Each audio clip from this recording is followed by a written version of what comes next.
guys! Welcome back to my YouTube channel. So for today's video, ituturo ko sa inyo kung paano kayo magre-request ng sample kay TikTok kung nag-affiliate kayo kay TikTok.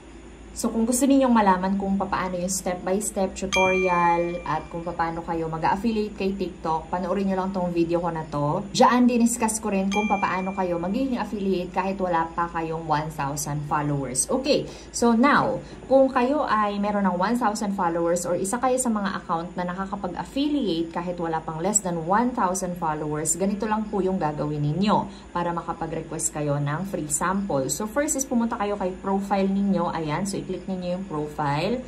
Tapos, meron kayo makikita dyan sa taas na tatlong linya. Ayan, click nyo yung tatlong lines na yan. And then, after that, i-click ninyo yung Creator Tools. Yan. So, pag-click ninyo kay Creator...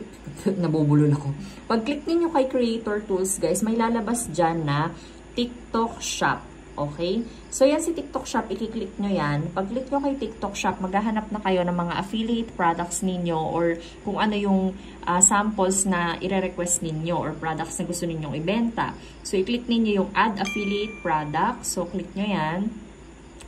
Tapos, may mga products dyan na lalabas. So, kagaya nito, meron dito mga category palagay sa taas. Wait lang. So, nakalagay dyan is For You. Merong Phones and Electronics. Merong Beauty and Personal Care, Women's Wear and Underwear, Household Appliances, Home Supplies, Computer Office, Kitchenware, Shoes, and etc. Okay, so sa home supplies tayo, for example, dito, may kita ninyo medyo malaki yung commission ng mga computer office, home supplies, household appliances. Ayan, malalaki ang commission po niyan. So, depende na po sa inyo kung ano yung gusto ninyong ibenta. So, for example guys, dito, kunyari dito, nakalagay dyan, may free sample siya. Earn 19 pesos and 92 cents. Clothes, lint remover, kemerut. So, click nyo lang yung add. That means, i-add nyo yan sa affiliate products ninyo. Yan yung mga isa sa mga ibebenta ninyo kay TikTok at gagawa ninyo ng content. So, pag click ninyo yung product, may mapapansin kayo dyan na free sample, 448 ang nagre-request sa product na to para magkaroon ng free sample. So, ang i-click nyo lang is request. So, yan. Click request. Tapos, makikita ninyo meron dyang item kung anong kulay. So, piliin nyo lang kung ano yung kulay na gusto ninyo. So, sa akin, purple. Tapos, click nyo yung request sample. So, ang next na nito, guys, is makikita nyo dito, kailangan nyong ilagay yung inyong address, which is yung address nyo, full name, etc. etc. So, ilagay nyo lang yung full address nyo dyan. Details, cellphone number, full name, ayan. Kahit pa ulit-ulit ako. Tapos, yung free sample, ayan. Then, meron dyang kailangan nyong i-click para mag-go through siya. So, i-click nyo lang o lagyan nyo lang ng check na nagsasabi dyan, after receiving the free sample, I agree to post a video, kemerut. So, to cut the story short, ang gusto lang ni TikTok is maggawa kayo ng content after nyo ma-receive ang free sample. Kasi sa totoong buhay po, marami pong nagre-request ng free sample pero hindi nag-co-content. Legit. Oo, totoo yun. So, kaya, click nyo lang yung submit. Siyempre guys, pag nag-request kayo ng free sample, mag-affiliate kayo. Huwag yung eme-eme lang. Gawin nyo yung best nyo para makabenta kayo. Kasi nga since pinadalhan kayo ng free sample, okay? So yan, request submitted. So mag-aantay ka na lang dyan. So i-view mo yung details. Submitted na, waiting for approval ka na lang. Ayan, so kung gusto mong i-withdraw yung request mo, so click mo yung withdraw the request, pero tayo mag-aantay tayo. So nakalagay dito, request submitted. Ang next is request approved by seller. So pag na-approve, isi-ship na yung sample.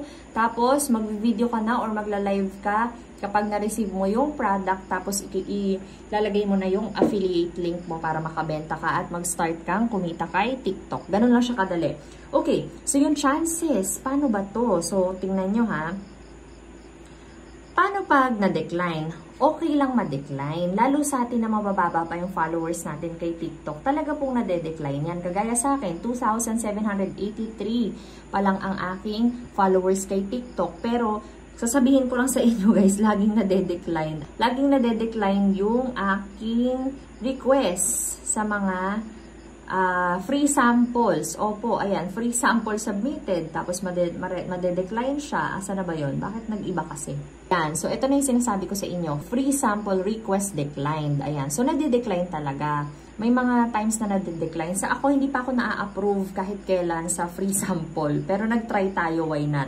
Bakit? Try din natin kasi baka ma-approve naman. So, yun. Ganun lang siya kadali, guys. So, kapag halimbawa na-approve kayo sa free sample, ang gagawin nyo agad is gumawa kayo ng malakasang content or ulit-ulitin niyo yung pagko-content. Kung hindi nag-viral yung isang video, ulitin nyo ulit. Gawa ulit kayo ng content dyan.